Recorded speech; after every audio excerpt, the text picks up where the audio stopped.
spiritual rank is profound, and you've yet to really fully tap into it. Your spiritual rank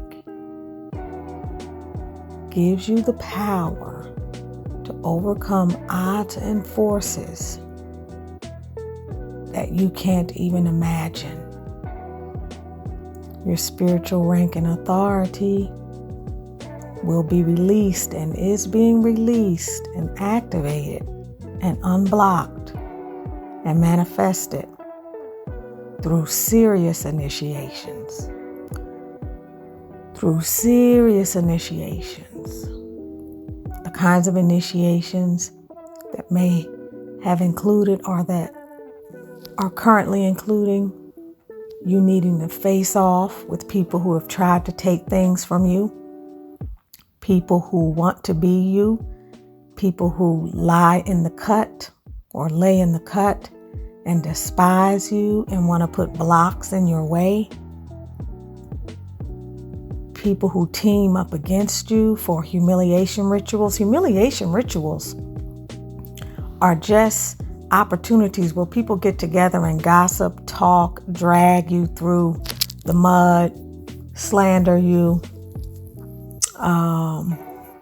denigrate you. And they do this publicly, perhaps through social media or not. Perhaps in your family, they want you to feel like an outcast. They send psychological attacks your way. They send spiritual attacks your way. They want to create the feeling within you that you are an outcast. So they want, however it is that they feel about you, they want you to feel that way about yourself so that you can feel isolated, so that you can withdraw. This is when the levels of spiritual initiation get to serious levels, high levels, plateaus, or maybe not plateaus is the right word, but they get to levels where it's allowed to get to that level by the divine, because the divine has to place you in a situation where you're getting on the job training. This is training day. This is training ground. And you have to be allowed to fight the battle. Okay, imagine you have a kid and you know your kid is being bullied each and every day. And one day you look out the window and you see 5 or 6 kids ostracizing your kid. You see your kid starting to lose his or her temper, whereas normally they just keep walking away. But you're watching your kid out the window, because although you send your kid out every day as sheep amidst the wolves and you try to shore them up and you try to give them a sense that everything is going to be okay, you know they can handle it. You know what they got in them because you know what you put in them. And you know what you got in you, and you know that they're a part of you. But you're not really seeing that they are feeling very confident. They can't quite see what's really going on. And some of these people that are bullying them sometimes are a friend with them on Monday and Tuesday. Then they gang up with the other groups on Wednesday to Friday. So the kid is confused. And you try to talk to them, but they kind of still lost. They believe what you're saying, but then they can't quite see it. There's an inconsistency in their ability to define the situation so that they can really fight it and muster all of their strength. And so you're looking at them out the window and you're seeing them starting to lose their temper. Okay. But the ostracizing, the throwing of rocks, the mean words, the ganging up on them, all of that stuff is reaching a critical mass. And suddenly you see your kid stop, drop their book bag, put their arms up and start turning around in a circle.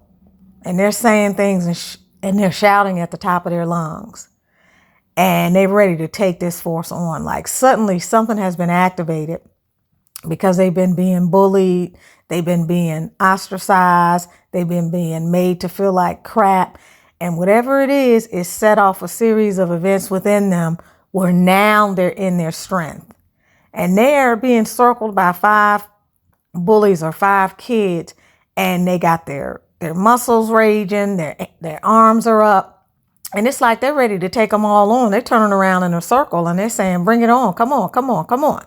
And you're watching them out the window, and you know anybody that steps forward from that circle is going to get their ass whipped.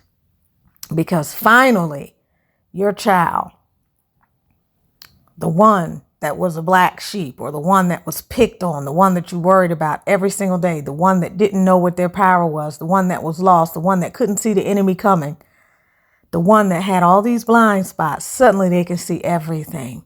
And you know when they finish kicking butt and they come in that house, they'll never have to look back again.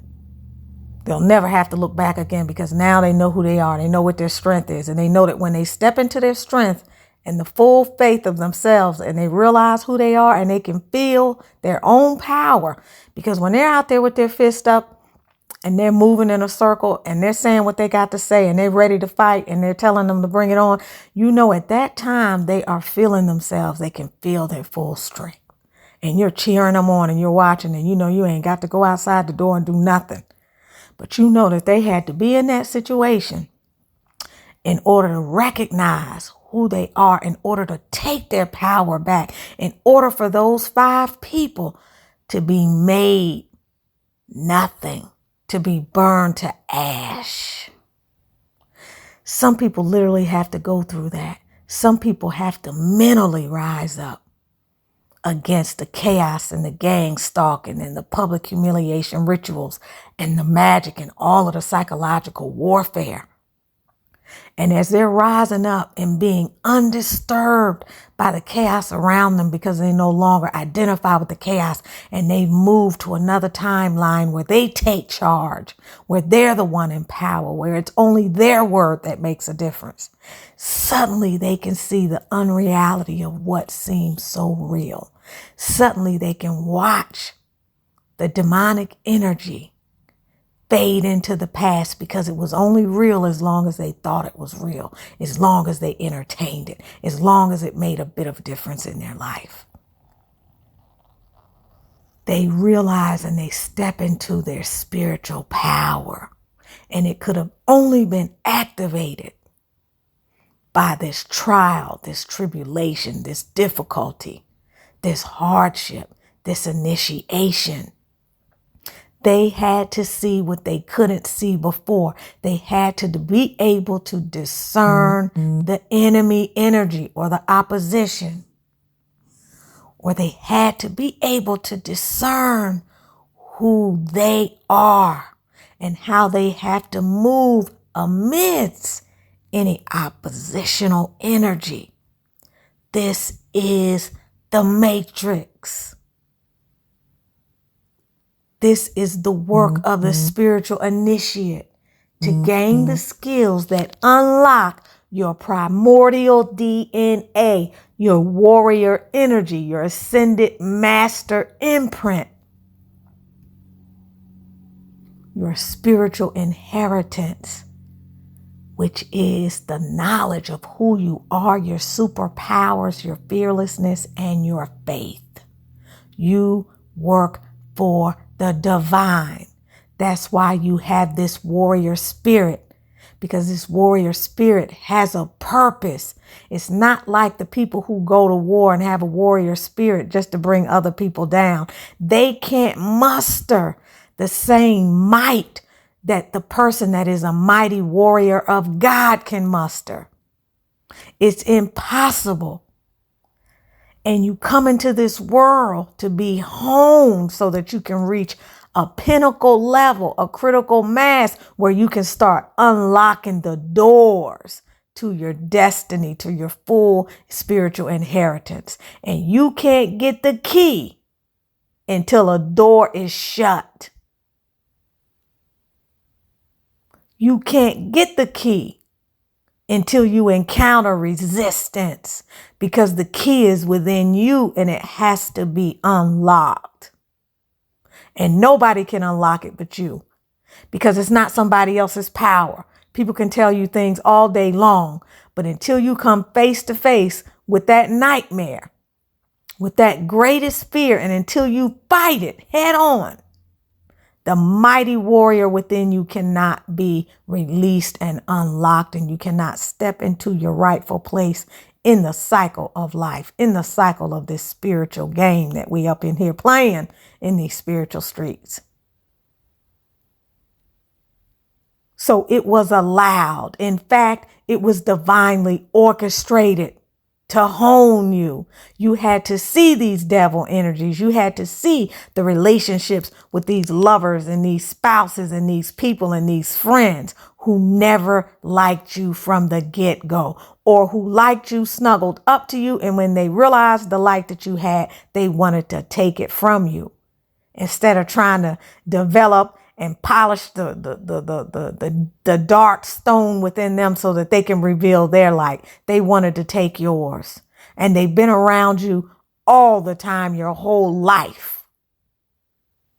But you came in here in goodness, and God gave you plenty of time to feel that contrast and to feel that goodness, and to know that you were different from these people, and to wonder why they always had it out for you, and to wonder why they would always team up against you, ostracize you, want to fight you, want to bully you, want to create drama for you in the workplace, want to make you feel like an outsider, or wanted to pull you into their little environments in your relationships and bring about the demise slowly and silently, yet steadily. Snarky comments, gaslighting, putting obstacles in your way, not wanting to be a cheerleader, refusing to give you the reciprocity, and doing what it is that you did for them in like kind. And you had to be in that contrast. It had to hurt. You had to know you were different from them. You had to question, why are these people like this?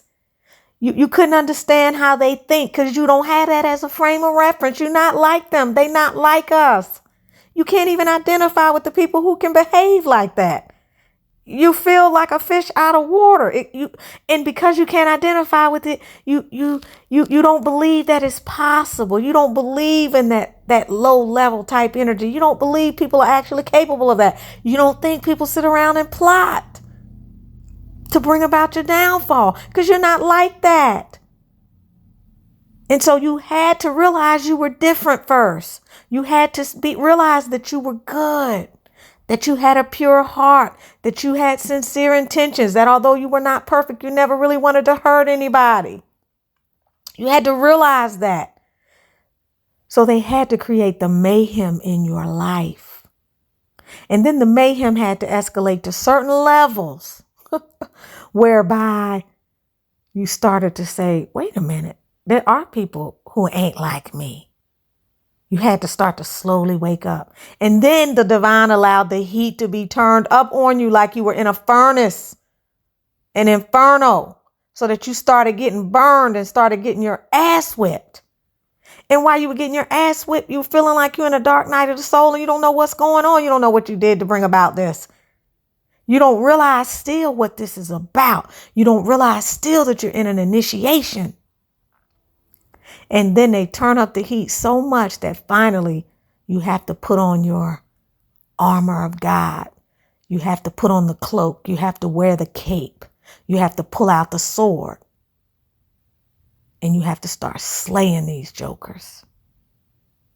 You have to start calling them out. You have to start defending yourself. You have to start realizing you don't have to please anybody. You have to start realizing you don't need anybody's validation. You have to step into your power. You have to take your power back from these people. You have to realize that they ain't nothing and that you gave them all of your power. And you start taking it back. And as you start taking it back, they start squirming like snakes with their necks cut off. They can't handle you moving into your energy. They still think there's life left in whatever it was they were trying to do to you. But you've come into the full recognition of who you are. And you ready to go to battle. And you can see them coming from a mile away, 2 miles away, 10 miles away. And you start realizing now with all of this might that is bigger than you. And that you have a purpose and a mission in this world, and that that's why you are different. And that although you have been outnumbered, you are not outgunned. You start realizing there's a spiritual mission to all of this. You start seeing the ways in which you were protected. You start looking at your life as you begin to come more into your power, and things start to unlock and doors start to open, and abundance of various types starts to flow into your life, even if it's the abundance of peace and knowledge of who you are and the restfulness state of your heart as you remember your divine connection and as you remember the divinity that is you. And suddenly you start feeling all powerful, and suddenly you feel very connected to source. Very connected to source in a way that you never did before. You couldn't have before because you couldn't pick up your sword. You didn't realize you needed your sword. You felt defenseless. You felt victimized. You couldn't understand what was going on. Or maybe some of you walked in it and didn't quite see it for what it was, and that was the cloak of protection that you had while you were going through all these warfares. You didn't see them quite as that because you had some other level of protection and a veil over the situation so that you could survive, because it was something in you that was still giving to people, that was still giving to the world, that was still uplifting other people. And so that beautiful essence within you was being protected. Whichever of those two scenarios you identify with, when your eyes open, your connection with the divine solidifies, it stabilizes, it unifies, it mobilizes, it catalyzes you. And then you realize you've been cloaked and flanked on all sides by forceful warriors from the galactic realms, by your ancestors, by the angels that have wings larger than the city that you live in. You start realizing that God has been moving in your life all along, and that you've been on a yellow brick road all along, and that your work is way more mighty than what you've been dealing with up to this point, and that all of this has been in preparation for you to take up and actualize the real mission for why you came here.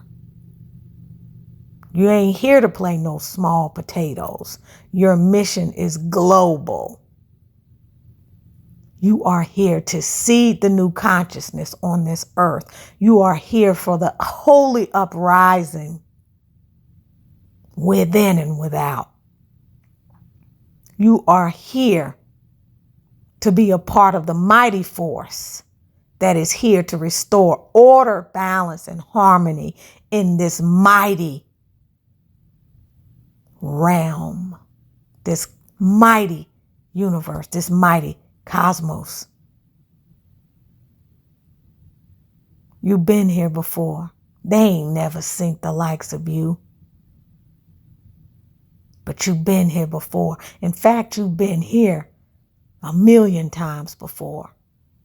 And as you unlock and step into your power, other levels of DNA access are granted to you. Other levels of your superpowers are granted to you. This is a game. It's serious. It's like a video game. You got to earn your rights to get to the next level. You got to consciously decide to be that anointed one, that chosen one that you were called to be. You have to take up the sword of truth. You don't get anything for free. You got to earn it. But at each level, the rewards are immense as the divine reveals more secrets of the universe. And as you transcend the matrix and move in and out of the matrix and in and out of these different realms, you came here for greatness. You came here for the restoration of God's will on this planet. You are an instrument of divine will. Let's go. Let's God. You got this, baby. They can't beat you. You've already left them in the dust. They don't even know they're not even real in your reality anymore. And when you turn your back on them, they got to deal with themselves. They got to deal with themselves and their illusions and all of the projections that are destroying their lives and all of the projections that are preventing their own growth. You have ascended. You have leveled up. They can't find you anymore. They can't see you anymore. They can't sense you anymore. That cord, that connection has been fully severed, and you are in your power, being prepared yet again for the next initiation and ass whooping. Go forth. You got this, babies. Much love to you. Much love to you. Much love to you. My emissaries of light, my galactic like warriors, my way showers, my awakeners, my light workers, my light seeds, my star seeds, my spiritual warriors, my spiritual assassins, my ascended masters, my channelers of light. You got this.